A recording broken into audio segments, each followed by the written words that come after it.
मेरे प्रिय भाई और बहनों, मेरे पीसीएम गुरु ब्रो चैनल, एजुकेशनल चैनल पे आपका हार्दिक स्वागत है। ये मेरा पहला हिंदी वीडियो है जो आप लोगों तक मैं मुझे पहुंचने के लिए आप लोगों तक पहुंचने के लिए मैं लगाया गया हूं। पीसीएम गुरु ब्रो चैनल एक फिजिक्स, केमिस्ट्री और मैथ्स पे आधारित एक एजुकेशनल चैनल है। सीधा अभी ये चैनल फोकस करता है +2 एजुकेशन पे, 12th स्टैंडर्ड एनसीईआरटी सिलेबस का वो पूरा का पूरा टेक्स्ट, उस पे मैं ट्यूशन देता हूँ, फिजिक्स पे, केमिस्ट्री पे और मैथ्स पे। और शुरुआत करते हैं एक प्रार्थना गीत से, जो एक पुराना गाना है। मैं आपको एक उसका अंदर का एक मैसेज देना चाहता हूँ, तभी तो ऐसे ही पहला वीडियो है, मैं ऐसा शुरू करता हूँ। एक गाना। ओ पालनहारे निर्गुणो नारे, तुमरे बिन हमरा कोनो नाही। हमरी उलझन सुलझाओ भगवन, तुम्हारे बिन हमरा कोनो नाही। तुम ही हमरा हूँ संभाले, तुम ही हमरे रखवाले, तुम्हारे बिन हमरा कोनो नाही। ये भगवान श्री कृष्ण के भक्तों से गाया हुआ ये गीत है ना। जब मैं इसी कर को अपना ईसा मसीह के सामने डाला दिया तो इसी ऐसे ही टून पे, तो कैसा होगा? मेरे ईसा मसीह, मेरे ईसा मसीह, मेरे ईसा मसीह, मेरे ईसा मसीह, मेरे ईसा मसीह, मेरे ईसा मसीह। और अलग हम एक वाहेगुरु, हमारे गुरुजी गुरु नानक, वहाँ पैगंबर, वो वो अपने गुरुजी के सामने ये गाना डाला दिया जाए तो क्या होगा? मेरे वाहे गुरु, मेरे वाहे गुरु, मेरे वाहे गुरु, मेरे वाहे गुरु, मेरे वाहे गुरु, मेरे वाहे गुरु। अभी ये ही एक राग पे सीधा अपना मुसलमान लोगों का वो गीत पे अपना वो अपना भगवान को ऐसे पुकारा जाए ऐसे ही राग में, तो कैसा होगा? या अल्लाहू, या अल्लाहू, या अल्लाहू, या अल्लाहू, या अल्लाहू, या अल्लाहू।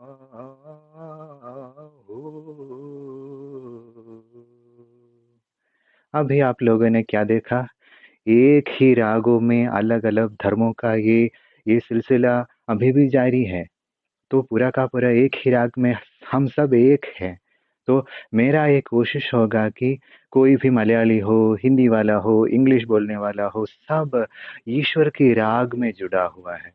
तो आप लोगों को ये करने का मेरा ये एक उद्यम होता है, छोटा सा मेरा उद्यम को प्लीज मुझे आप लोगों का पूरा सहमति मुझे चाहिए।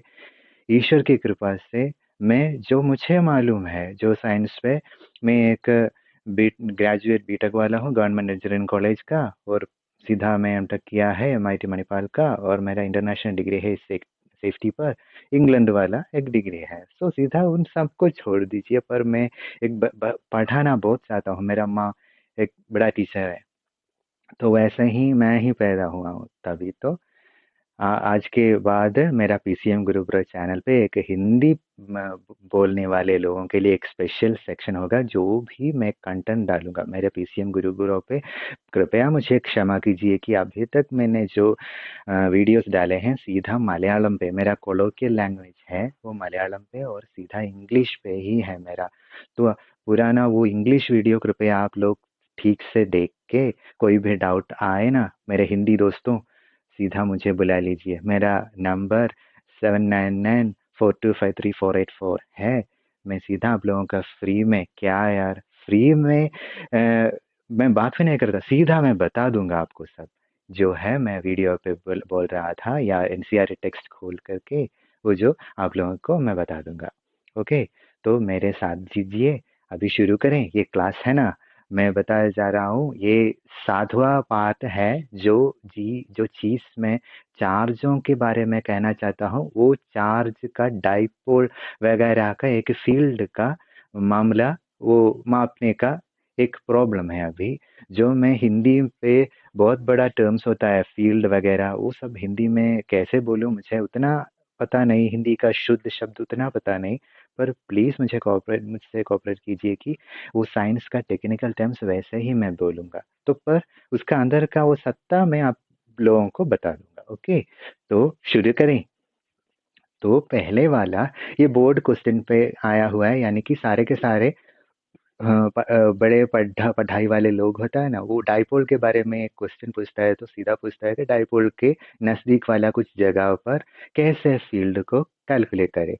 तो उस फील्ड पे दो जगह होता है। पहले वाला वीडियोस में इंग्लिश पे आप देखें तो मिल जाएगा, एक इक्वेटोरियल पोजीशन का फील्ड हम जान चुके हैं, और इक्वेटोरियल पोजीशन यानी कि मिडिल पार्ट का ऊपर खींचा जाए तो वहां का एक फील्ड जानने के लिए डाइपोल यानी कि एक पॉजिटिव चार्ज और एक नेगेटिव चार्ज एक दूरी पर रखा गया है। तो इसी डाइपोल के कारण जो फील्ड आता है ये इक्वेटोरियल पोजीशन पे, वो उसको हमें जानना है। और सीधा ये डाइपोल के जोड़ने वाला ए लेंथ को ऐसे ही स्ट्रेच किया जाए तो एक पॉइंट आता है बी, वहां का फील्ड भी हमें जानना है। और सीधा डाइपोल का मिडिल एक जगह होता है, उसको मैं दे दिया नाम ए। तो यहाँ का और यहाँ का एक्सियल लाइन का और मिडिल पोर्शन का और इक्वेटोरियल लाइन के एक पॉइंट पे जो फील्ड को कैलकुलेट करने के लिए एक 5 मार्क्स क्वेश्चन बहुत परीक्षा में आता है। तो ये परीक्षा, ये जो क्वेश्चन पे 1 मार्क का 2 मार्क का भी क्वेश्चन आ सकता है, पर फिर भी इतना बड़ा क्वेश्चन डालने के बाद आपका कॉन्सेप्ट बहुत स्ट्रांग हो जाएगा आपका कॉन्सेप्ट। तो ये वीडियो सीधा आपका कॉन्सेप्ट को स्ट्रांग करने के लिए, और मैं कुछ बोर्ड क्वेश्चंस होता है यानी कि पढ़ाई वाले हमारे सार लोग, आप कितना डेप्थ तक, कितना गहराई तक आप ये सब्जेक्ट को मालूम करते हैं, वो मापने के लिए कुछ क्वेश्चंस डाला गया है। वो सीधी तरह एक बहुत सिंपल सी जैसे मैं बता दूंगा आपको। ओके, तो शुरू करते हैं बोर्ड क्वेश्चन मार्क्स पे।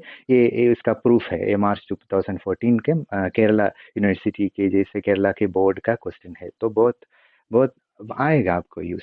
तो electric field is an important way of characterizing the electrical environment of a system of charges। इसमें बताया गया है कि एक चार्ज होता है, चार्जों का एक व्यवस्था होता है, तो उसके वातावरण का इलेक्ट्रिकल, उसका विशेषता क्या होता है कि उसका इलेक्ट्रिक फील्ड होता है।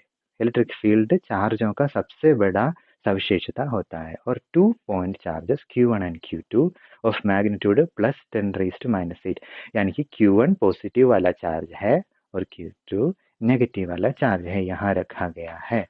और इसके दूरी क्या होगा, 0.1 मीटर, यानी कि 10 सेंटीमीटर को हम मीटर में दिया हुआ है। और and these two charges are placed, वो रखा गया है 0.1 मीटर, ऐसे ही स्पेस पे रखा गया है। Calculate the electric field eight point से ए बी सी, हमें कैलकुलेट करना है, हमें मापना है कि ये और बी और सी पर जगह पर इलेक्ट्रिक फील्ड क्या होगा। तो शुरू करें, सीधा बहुत अटेंशन दीजिए, ऐसे करके स्टेप बाय स्टेप करके मैं दिखा दूंगा। ओके, हमें मापना है क्या, ये और ये एक्सियल पोजीशन पे और सी पे इलेक्ट्रिक फील्ड का कैलकुलेट करने का। और वहां का इक्वेशन, इलेक्ट्रिक फील्ड का इक्वेशन होता है ना, तो बेसिक इक्वेशन ये ऐसे होता है, E is equal to 1/4πε0 into Q1/r²। ऐसे ही ये Q1 क्या होता है, जो भी रेफरेंस चार्ज हमें लेगा ना फील्ड कैलकुलेट करने के लिए, इस चार्ज को अपना एक एक फील्ड इन्फ्लुएंस होता है, उसका एक उसका एक जगह होता है, उसको हम फील्ड होता है उसका विशेषता वाला जगह। तो उस चार्ज के लिए ये रखा जाएगा। और जो फील्ड कैलकुलेट करने वाला दूरी होता है ना, उसे को ये आर दिया हुआ है। ओके, तो शुरू करें। ये काम हम ऐसे कर देंगे। And the electric field at A due to the positive charge Q1 pointing towards right, यानी कि इससे आता हुआ इलेक्ट्रिक फील्ड को हम जानने वाला है Q1 चार्ज से होता गया ये फील्ड, ये ए पार्ट पे क्या होगा वो हमें जानने के लिए उसका फील्ड पॉजिटिव चार्ज है तो उसी से बाहर आ जाएगा। वो एक ऐसे ही परपेंडिकुलरली इस पॉइंट पॉजिटिव चार्ज से आ जाएगा वो फील्ड। ओके, तो यहाँ से Q1 से यहाँ तक कैसे आ जाएगा उसका फील्ड, तो उसको मापने के लिए पहले हमें इक्वेशन दिया गया है E1 is equal to 1/4 pi epsilon 0 Q1 by R square। That means ऐसे कि 1/4 pi epsilon 0, 4 हमें पता है, पाई 3.14 है, ऐसे ही एप्सिलॉन 0 8.85 × 10⁻12 ऐसा एक वैल्यू है। सबको हम ऐसे करेंगे तो ये बाय हार्ट कर दीजिए। आप बाय हार्ट ऐसे ही अपने हृदय में डाल दीजिए कि 1/4 pi epsilon 0 सीधा ये हमें दिखाया जाए ना, यानी कि permittivity due to free space वगैरह डाल के ये कांस्टेंट दिया गया तो 9×10⁹ डाल दीजिए। और Q1 का क्या है क्वांटिटी, Q1 का +10⁻8 है वो डाल दीजिए और सीधा 0.05 स्क्वायर, यानी कि ये दूरी है ना, ये से Q1 तक का दूरी है ना, सीधा नीचे दिखा दीजिए, यानी कि ये R के बराबर डाल दीजिए 0.05 द होल स्क्वायर 10⁻8। ओके, तो ऐसे R को 0.05 द होल स्क्वायर, यानी कि ये R को स्क्वायर दिया गया है ना, तो ये दूरी को भी हमें स्क्वायर करना है, तो 10⁻8 होगा Q1, 0.05 होगा R। तो ऐसे ही डालकर हमें कैलकुलेटर से मिल जाएगा 3.6 × 10⁻4 न्यूटन पर कूलम्ब। ये उसका यूनिट है, इसका फोर्स का, फील्ड का फोर्स का यूनिट है। पर चार्ज पे इतना फोर्स डालेगा, वो फोर्स पर, यानी कि एक फोर्स होता है एक चार्ज पे, उसी को वो हमें फील्ड कहता है। ओके, और अलग एक यूनिट है V/m। ओके, जान लीजिए ऐसे। और ऐसा होता है electric field at A due to the negative charge Q2 pointing towards right, यानी कि यहाँ पे एक फील्ड होगा Q2 के कारण। उसको जान लेने के लिए हमें क्या इक्वेशन कैसे होता है, वो उसका डायरेक्शन होता है, यानी कि ये नेगेटिव चार्ज होगा तो उसका डायरेक्शन होगा यहाँ से Q2 तक। पॉजिटिव है तो पॉजिटिव से बाहर आ जाएगा उसी जगह पर नेगेटिव है तो वहाँ जगह से वो नेगेटिव तक आ जाएगा। ओके, पॉजिटिव से वो फील्ड का लाइन आएगा, नेगेटिव के कारण वो वहाँ से फील्ड लाइन उस पर जाएगा। ओके, तो ये Q2 के कारण का फील्ड का दिशा है क्या होगा, Q2 के माइनस चार्ज है तो उसी के डायरेक्शन पर। ओके, अभी टुवर्ड्स राइट ऐसे इंग्लिश में लिखा गया। ओके, तो हमें इक्वेशन डालेगा वो दूसरा Q2 वाले का फील्ड क्या होगा, 1/4 pi epsilon 0 Q2/R square is equal to 9 × 10⁻9 to 10⁻8 bye वो कैसे है 10⁻8, ये यही है Q2 का क्या है वैल्यू, 10⁻8 वैल्यू। ओके, यानी कि उसका क्वांटिटी ही हमें चाहिए, यानी कि क्वांटिटी मतलब उसका वजन, नेगेटिव हो पॉजिटिव हो उसका वो चीज़ ही चाहिए हमें। 10⁻8 डाल दीजिए, प्रैक्टिस करके आपको ये पता चलेगा कि सीधा उसका क्वांटिटी ही चाहिए। तो 10⁻8 Q2 के कारण, Q2 का 10⁻8 डालेगा और 0.05 का ये दूरी है ना, ये पॉइंट से Q2 तक जाने वाले का वो डिस्टेंस यहाँ डालेगा इज इक्वल टू, ये सब मापने जैसे पहले वाला है ना, जैसे ही 3.6 × 10⁻4 न्यूटन पर कूलम मिल जाएगा। तो हम दो फील्ड जान चुके हैं ना, पर हमें पता होना चाहिए कि पहले वाला Q1 से हुआ फील्ड ए पर है और Q2 से हुआ फील्ड ए पर है, तो Q1 से हुआ फील्ड वहां का दिशा पे यहाँ आगा ऐसे, और उस पे ऐड होगा यहाँ से Q2 का, दोनों एक ही दिशा पे ए पर अटैक कर रहे हैं तो हम ऐड करेंगे। ओके, यहाँ का फील्ड पे Q1 से यहाँ आ रहा है और ए से Q2 तक, Q2 के कारण यहाँ से यहाँ तक, Q1 के कारण यहाँ से यहाँ तक, तो दोनों एक ही दिशा में, तो हम ऐड कर देते हैं ना। तो magnitude of total electric field at A is equal to A के जगह पर total magnetic field is equal to ये इज इक्वल टू E1, यानी कि हमें जो चाहिए E1 प्लस E2 दोनों सेम ही डायरेक्शन में, एक ही डायरेक्शन में, तो दिख दिया। तो हमें ये ऐड करने पर क्या मिलेगा, 36 + 36 72, यानी कि डेसिमल है तो 3.6 + 3.6 7.2 × 10⁴ न्यूटन पर कूलम पर वोल्ट पर मीटर मिल जाएगा। इसका यूनिट डाल दीजिए। और the electric field E1 at B due to the positive charge Q1 pointing towards left, यानी कि इलेक्ट्रिक फील्ड होता है ना, E1 के कारण का इलेक्ट्रिक फील्ड होता है ना, ये एक फील्ड होता है सीधा, हमें दूसरा चाहिए। हमें यहाँ बी पर, ये जगह पर एक फील्ड होगा, उसे मापना चाहिए। तो यहाँ का हमारा चार्ज है Q1। तो हमें एक फील्ड कैलकुलेट करने, अभी तक हमें पता है यहाँ का दूरी पता होना चाहिए और चार्ज का वो मैग्नीट्यूड, उसका वो वजन, उसका असत्ता जानना चाहिए। तो electric field E1 eight B यहाँ का, तो पॉजिटिव चार्ज Q1 के कारण कैसे होता है, Q1 से बाहर आता हुआ, तो दिशा है यहाँ से यहाँ तक, ऐसा दिशा। ओके, तो ई बी होता है यहाँ। ओके, यहाँ से यहाँ आता हुआ दिशा। तो E3 इक्वल टू, मुझे वो नाम नया आता है ना E3, हमें यहाँ पे कैलकुलेट करना है। E3 equal to 1/4πε0 Q1/r² equal to Q1, ये 1/4πε0 9×9 डाल दीजिए सीधा Q1 के हिसाब से। यहाँ Q1 का चार्ज क्या है, +10⁻⁸ कूलम, वो डाल दीजिए। और ये r² क्या है, r 0.05 the whole square. Okay, यहाँ का दूरी है ना, वो डाल दीजिए इक्वल टू, ये पूरा का पूरा ऐसे ही सही मारा है यार। पर एक बात समझ लीजिए कि ये तो कॉन्सेप्ट जानने का क्वेश्चन बोर्ड पे आया हुआ है, इसका अंदर का कॉन्सेप्ट हम जान लीजिए। और क्वेश्चन ऐसे ही एक फॉर्मेट पे क्वेश्चन आ जाएगा ना, तो सीधा आप इतना शक्तिशाली बन जाइए कि ना, ये सी है ना, सीधा नीचे भी आ सकता है ना, तो आप सीधा वो डिस्टेंस जान लीजिए और किसी एक वो चार्ज जो होता है उसके कारण जो फील्ड होता है, वो चार्ज का वजन जान लीजिए और उसका डिस्टेंस जान लीजिए। तो सी नीचे भी आ सकता है, बी राइट भी आ सकता है, कोई भी ट्विस्ट करके क्वेश्चन डालेगा ना, तो फिर भी आपको वो क्वेश्चन कैसे करना है वो मालूम होगा। तो यहाँ पर बी पे हमें बताया Q1 डाल दिया, R डाल दिया, तो कैलकुलेटर पे डालेगा तो मिलेगा 3.6 × 10⁻⁴ न्यूटन पर कूलम पर वोल्ट पर मीटर। और बी पर होता हुआ वो फील्ड होता है पर Q2 के कारण, पर Q2 होता है फील्ड ऐसा दिशा पे होता है ना, Q2 नेगेटिव है तो B का फील्ड ऐसा होगा, ऐसा। ई बी से ये Q2 के कारण का फील्ड ऐसा होगा, Q1 से B तक ऐसा, B का ऐसा होगा, पर B से Q2 के कारण का वो फील्ड ऐसा होगा, ऑपोजिट दिशा पे होगा। तो उसे कैलकुलेट करना चाहिए हमें।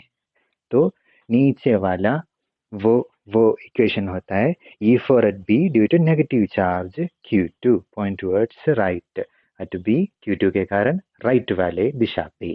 तो E4 इक्वल 1/4πε0 Q2/r², यानी कि 1/4πε0 इक्वल टू 9×9। Q2 का वजन क्या है, 10⁻⁸ दिया गया है। और R कैसे कैलकुलेट करें, इतने दूरी को 0.05 + 0.05 + 0.05 दिया है, तो क्या होगा 0.15 दिया हुआ है, और उसको r² है ना, तो स्क्वायर करना है पूरा। तो ये कैलकुलेट करिएगा तो हमें मिलेगा 410⁻³ न्यूटन पर कूलम पर वोल्ट पर मीटर।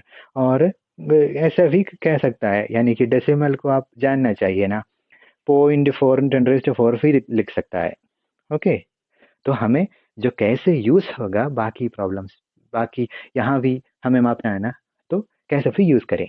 अभी काफी है, Q2 के कारण बी पर काफी है अभी ये। अभी टोटल हमारा वो नेट इलेक्ट्रिक फील्ड कैलकुलेट करना है ना, यानी कि टोटल, यानी कि Q1 के कारण बी पर, Q2 के कारण बी पर, तो होता है ये, हाँ ना, ये पहले वाला ये चीज वो बहुत शक्तिशाली होगा, Q2 बहुत नजदीक है, और उसी से ये दिशा ऐसा होगा, तो ऑपोजिट दिशा होने के कारण इसी फील्ड से ये फील्ड है ना, इतना दूरी का फील्ड माइनस करना चाहिए, शक्तिशाली माइनस कमजोर वाला फील्ड। ओके, तो ऐसा ही हम लिख देंगे ई बी का, बी के जगह पर इलेक्ट्रिक फील्ड के ये है होता है E B equal to E3 - E4, यानी कि E3 क्या है 3.6 × 10⁴ न्यूटन पर कूलम, और E4 क्या है 0.04 × 10⁴। देखो ये 10⁴ ऐसे ही हम सेम कर दिया ना, ऐसे ही हमें एडजस्ट करके वो प्रॉब्लम सॉल्व करने के लिए यूज करना है। ओके, याद रहेगा ना, हमें मिलेगा आंसर 4×10⁵ न्यूटन वगैरह कैलकुलेटर के मिलेगा, पर इसी से माइनस करने के लिए इसी को 10⁴ वाला एक पावर का वो फॉर्म पे लिखना चाहिए। ओके, लिख दिया और माइनस किया 3.6 माइनस 0.4, यानी कि यहाँ से 4 हटा जाएगा 3.2 हो जाएगा।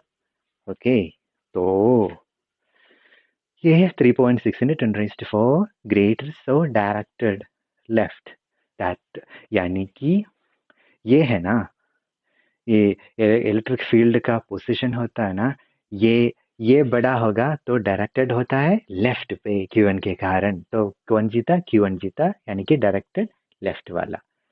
अभी ये काफी है। और magnitude of each electric field vector at point C, magnitude of each electric vector at point C, यहाँ ये दोनों हम जान लिए, दोनों फील्ड पर ए और बी पर जान लिए, और अभी सी बाकी है यार, कैसे करें, तो इक्वेटोरियल पोजीशन पे हम मापना जा रहे हैं E5, यानी कि ना ये देखो सीधा पिक्चर पे दिया गया है कि ये पोजीशन Q1 से सीधा सेम डिस्टेंस है और Q2 पर सेम डिस्टेंस है। क्यों, यानी कि ये दूरी मिडिल होगा ना, ये और ये सेम होगा, तो उसका होगा एंगल भी सेम होगा ना, तो ये दूरी और ये दूरी सेम है, ये एंगल और ये एंगल सेम है, ये डिस्टेंस और ये डिस्टेंस सेम होने के कारण तो हम जान लेंगे कि कोई भी एक फील्ड को हम ऐसे कैलकुलेट करेंगे तो सेम होगा। E5 यानी कि E5 को मैंने दिया हुआ है Q1 के कारण, और Q2 का कारण दिया हुआ है AC पे होने वाला फील्ड को E6 दिया गया, तो दोनों इक्वल होने के कारण सीधा मैं लिख दिया E5 = E6। So magnitude of each electric field vector at point C due to the charges Q1 and Q2, Q1 and Q2 के कारण C के जगह पर होने वाला फील्ड हमें लिख देना है E5 = E6 = 1/4πε0 into Q1 या Q2 कैसे करके डाल दिया, यानी कि सेम क्वांटिटी है 10⁻⁻8, तो मैं 1/4πε0 के लिए 9 × 10⁻9 डाल दिया, इंटू यहाँ के लिए 10⁻⁸ डाल दिया। आर का डिस्टेंस क्या है तो मापना चाहिए ना, तो ये क्वेश्चन पे दिया हुआ है कि ये इक्विलैटरल ट्रायंगल है। ओके, तो क्वेश्चन पे ये डायग्राम दिया हुआ है, डायग्राम पे दिया हुआ है 0.1 मीटर, तो ये दूरी डाल दिया 0.1 स्क्वायर = 9 × 10⁻⁸, यानी कि 10⁻1 आ जाएगा, और ये पूरा का पूरा सॉल्व करने के बाद ये आंसर मिल जाएगा। पर एक बात है, इसका रिजल्टेंट जानने के लिए हमें एक पुराने लॉ, एक पैरेललोग्राम लॉ की ज़रूरत होगा। तो वो रिजल्टेंट पैरेललोग्राम लॉ कैसे करें, तो वो पैरेललोग्राम लॉ मैं सीधा आपको बता दूंगा कि जो ऐसे ही एक ट्रायंगुलर होता है ना, एक ट्रायंगल को दोनों ट्रायंगल डाल दिया तो एक पैरेललोग्राम होगा ना, वैसे ही एक फोर्स होता है Q1 के कारण, यहाँ से एक फील्ड होता है बाहर वाला ऐसा। ओके, तो C से अंदर वाले तरह Q2 के जगह आता है ये जगह। ओके, Q2 के कारण अंदरूनी वो लाइन और Q1 के कारण बाहरूनी वो दिशा। ओके, तो इस दिशा का एक रिजल्टेंट होता है, इस दिशा को जोड़ दिया जाए तो ये बाहर जाता है, ये तो अंदर जाता है, तो उसका मिडिल पे होगा इसका। दोनों को ऐसे हम कैलकुलेट करें तो इसका एक वो जो रिजल्ट आता है दोनों दिशा का, उसको कैलकुलेट करने के लिए ये फॉर्मूला यूज करेगा। तो इसी = फर्स्ट वाला सेम, यानी कि E5 डाल दिया, और दूसरा वाला और plus 2 E5² + E6² + 2 E5 E6 cos theta, ये तो एक स्टैंडर्ड फॉर्मूला है। ओके, सूत्रवाक्य है, प्लीज आप लोग बाय हार्ट कीजिए please. Resultant parallelogram law, by parallelogram के लॉ के जरिए हम रिजल्टेंट जानने के लिए ये इक्वेशन बहुत जरूरी है, यानी कि दोनों दिशा दिया जाए तो रिजल्टेंट क्या होगा उसे कैलकुलेट करने के लिए। तो E5 का कितना है हमें पता है, E5 सेम है ना, तो सेम डाल दीजिए 9×10⁻³ 9×10⁻³ the whole square plus 9×10⁻³ the whole square, ये 6 का plus 2 into 9×10⁻³ into A into cos theta cos. ये एंगल क्या हो गया यार, कैसा ये एंगल कैलकुलेट करें? तो मैं सीधा ये डायग्राम, कृपया मुझे क्षमा कीजिए कि ये डायग्राम होता है ना, मेरा कमजोर है, यानी कि ये 60 डिग्री 60 डिग्री 60 डिग्री का डायग्राम है, पर ये तो 60 डिग्री नहीं दिखता ना, तो सीधा प्लीज मुझे एक्सक्यूज कीजिए, ये 60 डिग्री है, तो ये तो स्ट्रेट लाइन है ना, ये तो स्ट्रेट लाइन है, यहाँ 60 डिग्री डाल दिया जाए तो बाकी 180 डिग्री के बाकी क्या होगा, 180 डिग्री से 60 डिग्री हटाया जाए तो यहाँ होगा 120 डिग्री। ओके, दोनों का ये जो Q2 के कारण होने वाला लाइन और Q1 से होने वाला लाइन का बीच का एंगल होगा 180 माइनस, यानी कि ये स्ट्रेट लाइन होता है तो 180 माइनस ये 60 तो होता है 120 डिग्री। यही 180 डिग्री को मैं यहाँ डाल दिया। तो कैलकुलेट करने के लिए हम मैथ्स पे जाना पड़ेगा। वो मैथ्स पे हमें बताया है एक क्वाड्रेंट पे, ट्रिग्नोमेट्री पे एक क्वाड्रेंट होता है, वो क्वाड्रेंट पे एक एंगल डाल दिया, 0 से शुरू होता है और वहाँ से एक 4 क्वाड्रेंट पे, first quadrant, second quadrant, third quadrant, fourth quadrant कहलाया जाता है, वहाँ पे 120 डिग्री 90 डिग्री ये होगा, 90 डिग्री से 30 डिग्री ऐसा होगा, तो ऑल सिल्वर टी कप्स एक कोड फंसा है। तो यहाँ सभी पॉजिटिव होता है, यहाँ साइन और कोसिक पॉजिटिव होता है, यहाँ टैन और कॉट पॉजिटिव होता है, यहाँ कोस और सीक पॉजिटिव होता है। तो यहाँ देखिए कोस है ना, तो कोस होता है यहाँ साइन और कोसिक पॉजिटिव होता है यहाँ, तो कोस क्या होगा, नेगेटिव होगा। तो ये ऐसे मैं डाल दिया, कोस 120 को मैं ऐसे डाल दिया, cos of 1 into 90 degree plus 30 degree डाल दिया। ओके, यानी कि एक ओड मल्टीपल, यानी कि 1 3 5 7, यानी कि ओड मल्टीपल है तो उसका ऑपोजिट डालना चाहिए, कोस यानी कि साइन बनेगा। ओके, कोस कोस को साइन बनना चाहिए, ऐसा ओड मल्टीपल आ जाएगा तो होगा साइन 30। साइन 30 करके डाल दिया तो साइन 30 का मूल्य क्या है, ये 90 डिग्री के बाहर आ गया तो यहाँ का वैल्यू होता है नेगेटिव, तो नेगेटिव डाल दिया, यानी कि ये पूरा का पूरा 120 यहाँ से ऑल पॉजिटिव की जगह से सिर्फ साइन और कोसिक पॉजिटिव होने वाला जगह आ गया, और उसी के कारण हम नेगेटिव डाल दिया, और उसके बाद हम ये 190 आ जाए तो ओड मल्टीपल है तो कोस का ऑपोजिट डालना चाहिए, साइन चाहिए, साइन डाल दिया और साइन 30 को लिख दिया, साइन 30 डिग्री को क्या यहाँ लिख दिया, और ये नेगेटिव डाल दिया यहाँ नेगेटिव आने के कारण। तो अभी बचा है साइन 30 को लिखने का, अभी साइन 30 होता है हाफ। ओके, तो पूरा का पूरा उत्तर होता है cos 120 degree equal to minus half. इसी माइनस हाफ को मैं यहाँ डाल दिया, क्यों, इस पूरे के पूरे इक्वेशन पे यहाँ पे यह डालना चाहिए। तो सीधा एक ब्रशअप करते हैं, सीधा इसी से ना 9×10⁻³ का मामला हम कॉमन ले लेते हैं, यानी कि 9×10⁻³ द होल स्क्वायर यहाँ आता है ना, तो स्क्वायर का रूट क्या होगा, वो बाहर आ जाएगा, यानी कि रूट ऑफ 2 स्क्वायर यानी कि 2 होगा ना, वो बाहर आ गया। ओके, पर रूट का अंदर क्या होगा, ये 1, यानी कि अंदर मल्टीप्लाई किया जाए तो होगा 9×10⁻³ सेम होगा, पर इन सब से हम 9×10⁻³ द होल स्क्वायर कॉमन करके बाहर डाल दिया, तो अंदर क्या होगा, यहाँ के जगह 1, यहाँ के जगह 1, 2 यहाँ होगा, और ये पूरा का पूरा 9×10⁻³ द होल स्क्वायर है ना, यहाँ दोनों एक गणित करके रखा है तो एक ही है, सेम है ये 9×10⁻³ द होल स्क्वायर, और कोस 120 का माइनस हाफ लिखा गया, और 2 ये 2 और 2 कैंसिल हो गया, और -1 हो गया, -1 और +1 कैंसिल हो गया, √1 ये ऐसे लिखा है, तो क्या बाकी क्या बचेगा, 9×10⁻³ बचेगा। ओके, और क्या ऐसे डायरेक्शन होगा, डायरेक्टेड टुवर्ड्स राइट, यानी कि ऐसा हुआ डायरेक्शन होगा, क्यों, Q1 से बाहर आते हुआ वो डायरेक्शन, यानी कि ये इन लोगों का ये यहाँ और ये यहाँ, ये मिडिल वाला पोर्शन होगा राइट वाला, तो डायरेक्ट टुवर्ड्स राइट। ये प्रॉब्लम ये कंप्लीट हो गया, मैं पूरा का पूरा मेरे तरह से हो सके पूरा का पूरा आप लोगों को कह दिया, फिर भी प्रैक्टिस करना हो सके तो, यानी कि सी जब नीचे हो जाएगा, बी जब राइट पे लिखा है, तो भी हमें क्या चाहिए, सीधा एक चार्ज का क्वांटिटी और उसका दूरी, जो फील्ड को कैलकुलेट करने वाला उसका दूरी और उसका चार्ज का ही एक क्वांटिटी ही चाहिए। तो ये प्रॉब्लम कोई डाउट है तो मुझे बता लीजिए।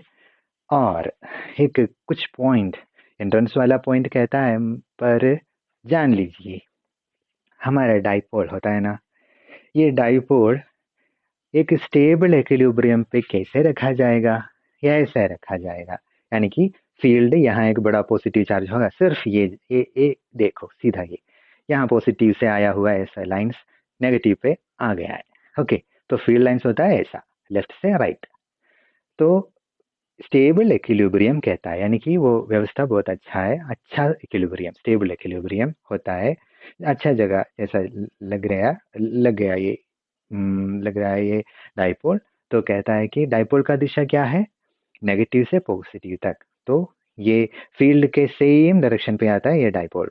ओके, तो वो दिशा पे ये डाइपोल रखा हुआ है, तो ये स्टेबल इक्विलिब्रियम पे है, पर उसका एनर्जी बहुत कम है यार, वो सीख ले। स्टेबल इक्विलिब्रियम पे एक डाइपोल रखा गया तो एनर्जी बहुत कम है, और हम ऐसे नेगेटिव वाला उसको थोड़ा ऐसा कर देते हैं। ओके, नेगेटिव वाला ये और डाइपोल को ऐसे कर 45 डिग्री, तो उसका एनर्जी बढ़ जाएगा और मैक्सिमम एनर्जी हो जाएगा जब है ना ये नेगेटिव राइट साइड पे आएगा, यानी कि फील्ड के दिशा से सेम दिशा से, यानी कि ये नेगेटिव यहाँ रख के पूरा ऐसा हुआ, ये नेगेटिव पॉजिटिव ऐसा है तो पूरा ऐसा किया जाए, उल्टा दिशा हो जाए, यानी कि डाइपोल को पॉजिटिव यहाँ और नेगेटिव यहाँ रखा जाए तो 180 एंगल होगा ना वो पूरा का पूरा। तो वो उसी टाइम पर हम कह रहे हैं कि मैक्सिमम डाइपोल एनर्जी होगा अनस्टेबल इक्विलिब्रियम पे। उसे ये दिशा को क्या बोलते हैं इंग्लिश में मालूम है, एंटी पैरेलल पोजीशन। तो मैं वो एक्सप्लेन कर दिया अभी, वो सेंटेंसेस बोर्ड एग्जाम पे आता हुआ वो सेंटेंसेस आपको मैं परिचय करूंगा। Dipole in unstable equilibrium in an electric field, that means it has a maximum energy कैसा होता है एंटी पैरेलल पोजीशन पे। P anti parallel that is theta is equal to, दो डाइपोल वो फील्ड के दिशा से होता हुआ एंगल होता है 180 डिग्री, डाइपोल का दिशा होता है नेगेटिव से पॉजिटिव तक, उसी दिशा को 180 किया जाए तो एंटी पैरेलल होता है, वहां पे एनर्जी बहुत बड़ा होता है और energy of a dipole change होता है, यानी कि कम होता ही जाएगा स्टेबल आने तक। ऐसे अनस्टेबल से स्टेबल आने के टाइम पर वो एनर्जी कमजोर करके जीरो हो जाएगा और इंक्रीज होगा उल्टा करके एंटी पैरेलल दिशा आने तक। Okay, unstable equilibrium to stable equilibrium, then left to right, then the energy decreases. When stable equilibrium to unstable equilibrium, dipole energy increases. Okay, and यानी कि एंटी पैरेलल याद करें और थीटा इज इक्वल 180 डिग्री आने के time पर वो dipole का एनर्जी बढ़ जाएगा, वो याद करें आप सीधा। नेक्स्ट आता है कि net force acting on a dipole in a uniform electric field is zero, यानी कि यूनिफॉर्म यानी कि ऐसे सेम ये इलेक्ट्रिक फील्ड पे ये डाइपोल दिया गया ना, तो उसका फोर्स क्या होगा, फोर्स को मापने के लिए हमें एक चार्ज की जरूरत है ना, तो वो चार्ज पॉजिटिव और नेगेटिव जीरो हो जाएगा उसका अट्रैक्टिव फोर्स से। तो यूनिफॉर्म फील्ड पे पॉजिटिव और नेगेटिव वाला एक दूरी पर रखा गया तो वो कैंसिल हो जाएगा और फोर्स होता है जीरो। तो sentence net force acting on a dipole in a uniform electric field होता है जीरो, यानी कि फोर्स जीरो होता है, यानी कि पॉजिटिव और नेगेटिव कैंसिल हो जाते हैं और जीरो हो जाते हैं। ओके, और बट इंडिविजुअल चार्जेस है ना, इंडिविजुअल चार्जेस के कारण होता है ना एक जगह पर अ, ये सीधा मैं कह दिया कुछ कंफ्यूजिंग है, यानी कि अ, आप सीधा ये जान लीजिए कि एक डाइपोल होता है, एक यूनिफॉर्म इलेक्ट्रिक फील्ड है, सेम इलेक्ट्रिक फील्ड पे रखा गया, तो उसका नेट फोर्स होता है ना, फील्ड के कारण एक फोर्स होता है, नेगेटिव पॉजिटिव के कारण एक फोर्स होता है, नेगेटिव के कारण एक फोर्स होता है, उसको नेट यानी कि पूरा का पूरा फोर्स हम ऐड कर दिया तो होता है जीरो, वही मैं कह रहा था।